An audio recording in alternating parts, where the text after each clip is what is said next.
Missed. Us 7 to the Forbidden. Chapter 1. A cool morning breeze blew in through the window, ruffling Hankio's hair. The faint sunlight peeked through the thick veil of gray clouds, illuminating the crystal ornaments hanging around the room, casting multicolored rays that looked like fairies dancing along the walls and floor. Despite the spectacle of the moment, or perhaps because of it, Hankio had decided to embark on a literary adventure. He sat, reading by the window where the raindrops fell softly. He liked rainy days. They were his favorite. Quiet, with the perfect atmosphere for reading. This time he had chosen a fantasy book, in which the main character was trying to recover his family's lost inheritance. A stronger breeze blew through the window, ruffling his hair and distracting him.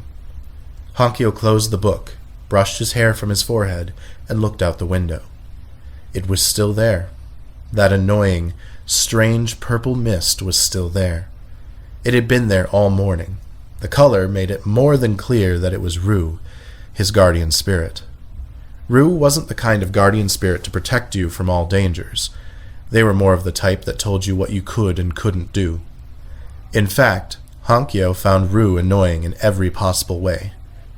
Every morning, they would turn into this mist to know when Hankio had come down from his treehouse. He shook his head, rolled his eyes, pushed the fog out of his mind, and opened the book again.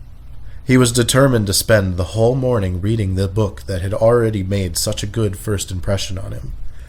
He settled back between the pillows and was about to read again when his perfect moment was ruined once again by one of his siblings. Reading again? Eicca peered through the door window. She was drenched from head to toe, grinning at him mockingly, as if proud to have interrupted her brother's reading. Although they had always teased each other, they were very close, considering Eicca was only 2 years older. I should have guessed. After all, this is the perfect moment for reading, according to your sweet little mind, right? Ding ding, you're correct. And that perfect moment you spoke of is no longer present, thanks to some person standing outside the door who looks like a dog that's been waiting ages for someone to open it. Hankio replied. Have you come to annoy me? He got up and walked towards the door. You are so mean. But no, I'm not here to annoy you. I came by to ask you something. And? Hankio asked, urging her to continue. As Eicca walked away from the door, Hankio noticed a tinge of concern in her violet eyes. To most, it would have been almost imperceptible, but Hankio knew for certain it was there.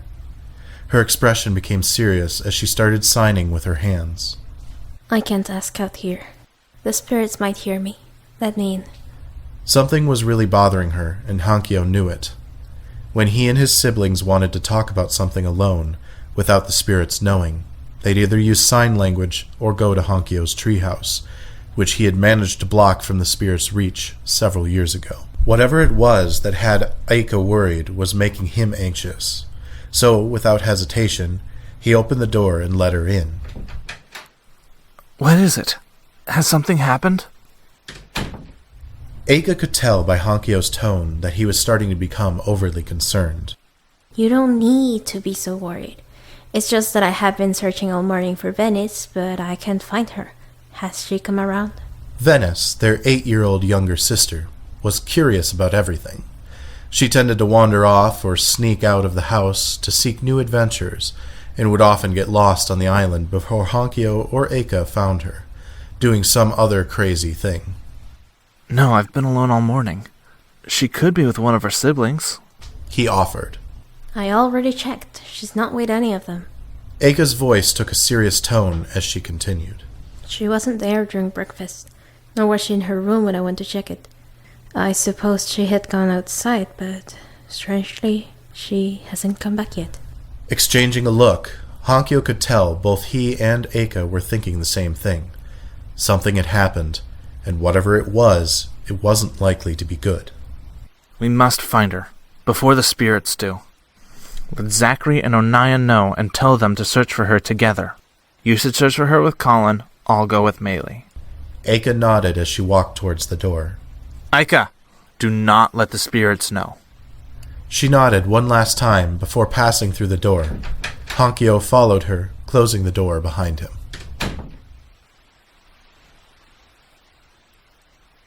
Maely was in their back garden, her light silver hair tied up in a small ponytail, and her overalls covered in the dirt she'd been working in all morning. She looked up from the flowers she was caring for just in time to see Hankio approaching. Hey, Kyo. She turned to greet her older brother with a subtle smile. Hankio approached her slowly, smiling back. He knew how Maely would react, but he also knew his sister was mature enough not to overreact to the situation. He began signing to her. Do not react abruptly. Maely's smile faded as she approached her brother cautiously, taking care not to make a single sound. She became wary, but understood the situation and nodded slowly. Veniss is missing. We don't know the situation. We will look for her without the spirits knowing. Her face took on an extremely concerned expression, which was understandable given her relationship with Veniss. It's all going to be okay. We'll find her and bring her back unharmed, okay? Maely lowered her head and remained silent for a moment. Then she sighed and looked into Hankio's eyes, determined. Hankio was surprised by the emotions in his younger sister's eyes. He was surprised to notice them so clearly. After all, Maely had become very reserved a long time ago, and Hankio found her eyes empty most of the time. To see her now, with her eyes full of determination, was truly astonishing. You and I will head to the east. Eicca and the others are already looking for her. It'll be fine, yeah? Maely nodded, and her brother gave her a thumbs up. He sincerely hoped that they would be able to find Veniss before something major happened. The eastern part of the island was not far from where they were. It didn't take long to get there, yet, even though the siblings knew the rest of the island like the back of their hands, they'd never ventured far east. It was an area forbidden by the spirits, who had told them countless times not to go near it. They had been told over and over again that it was dangerous, but still, Hankio and Eicca determined that the gravity of the situation made it necessary to search there as well. Hankio and Maely soon reached the edge of the unexplored area. They had reached the forbidden forest. Hankio stopped and turned his head to look at Maely, who, seeing that her brother was watching her, hurried up and stopped beside him. Hankio looked up and nodded to her, before pressing on into the forbidden area. Hankio expected to feel threatened as he entered the forest, but, to his surprise, the forest felt calm and peaceful. The trees were very tall, and the creatures, of which there were many, played around without worrying about anything. The eastern side was not a dangerous area. It was just forbidden. But for what reason? The forest was full of life, and the creatures that lived there did not seem to feel threatened in any way. Hankio found it strange that the spirits would forbid them to visit such a lively place. Was there an actual danger in the area? Or was there something nearby that the spirits did not want the siblings to encounter? The two siblings began to look around for any sign that might point to the whereabouts of their little sister, but after a while, they were still unable to find anything. Every time their sister went off on an adventure, she always came back with a few scrapes and bruises and a new story. If she didn't come back after a while, they'd go looking for her, and she'd be somewhere safe, saying she'd lost track of time. But this time, something felt different. Something was strange, and she was nowhere to be seen. In spite of Hankio trying to push his worry to one side, one thought pierced through his defenses. Have I lost her? Hankio felt fear threatening to take control of his mind, invading him with its cold, dark shadow. But before it could do so, someone grabbed him by the shoulders and shook him. You okay? Eicca was standing in front of him with a concerned look on her face. Hankio stepped back, breathing heavily. He felt the cold sweat run down his face and tried to calm himself. If Eicca was there, it could only mean that they had found something. Found her? He asked, using signs while ignoring his heavy breaths. Eicca glanced sideways at Maely to make sure she didn't see her signing. Collyn, who had been searching with Eicca, was already distracting her, so she replied. She's by the river. She glanced again before continuing. She's injured. A human is with her. Nuez and Zachary tied him. Eicca noticed Hankio's concern and rushed to add. If we hurry and bring Maely back, she'll be fine. After telling Maely they had found her sister, they hurried off towards the river. Maely didn't know that Veniss was injured and hadn't asked about it, which was just as well, as she was calm. Hankio, on the other hand, could feel his eyes blurring and tears threatening to fall. He was afraid that he might not be able to save her. He noticed that Eicca was watching him with concern. Hankio looked back at her with the fear that had already taken control of his mind. Neither of them had ever seen a human, let alone had contact with one. The spirits had always made sure that they never crossed paths with one. Now, there was one on the island. He might be their best and only chance, but he had hurt their sister, and that meant he could hurt them all. They reached the river with ease. Having grown up surrounded by nature helped them move through it quickly. When they arrived, Hankio noticed that Onea was with the human. She seemed to be fine, and the human appeared to be unconscious. Zachary is inside that cave, taking care of Veniss. Eicca explained. As soon as Maely saw her signing, she rushed into the cave and Collyn followed. Hankio looked at Eicca to see if she had anything she wanted to tell him alone. Create an illusory barrier to keep the spirits away. When you finish, go into the cave. I'll stay with Onea, keeping an eye on the human. Hankio nodded and walked to the edge of the river to make his work easier. He closed his eyes and felt it. The energy flowed through his body like a river.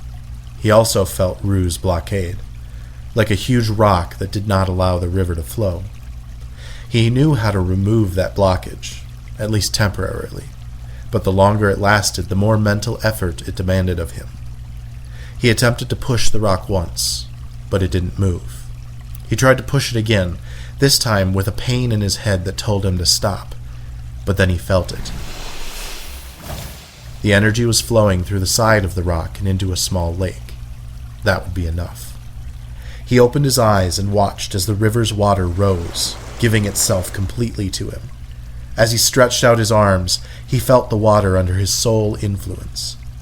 He lifted it high, creating a dome of water that soon turned into a fine, imperceptible mist. The barrier was finished. Hankio calmed his inner river and felt the rock block his flow again. The pain in his head intensified, reminding him that he had broken the spiritual link. It always had the same effect on each of them, the feeling and sometimes the action of fainting. He began to feel dizzy, but ignored it to make his way to the cave where his sister was. The cave was dimly lit by small particles of fire floating around. As his eyes adjusted to the lack of light, he finally saw her. Lying on the floor, unconscious, was his sister, Veniss. She had a wound in her stomach. Maely had already drawn the golden inscriptions that allowed her to manipulate time over the wound. It wasn't fatal, but it had caused a lot of bleeding and had turned her clothes a crimson red. Stand back, or you'll be affected by the time rewind, warned Maely, who already had her hands ready to work. She had always struggled to control time. It was rebellious and unpredictable. The spirits always scolded her for not getting it right. Then, one day, as if something had happened, she changed completely and achieved perfection. But she was never the same again. She had matured a lot and proved to everyone that she was capable of anything. After a while, she let out a heavy sigh and rested her hands. You can come now, she stated, to which Hankio reacted quickly, approaching Veniss.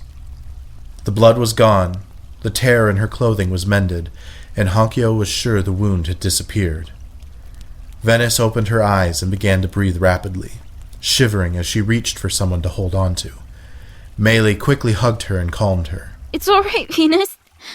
Everything's okay. We're here. There's no need to be scared. You are safe now. Maely! I was so scared. I didn't know how to react. Everything's blurry. Tears raced down her face as she clung to her older sister. Zachary crouched beside Veniss. Hey! There's no need to explain anything. We're just glad you're okay. There was a human, she whispered. Was he the one who hurt you? Hankio asked, trying to sound as calm as possible. She nodded slowly.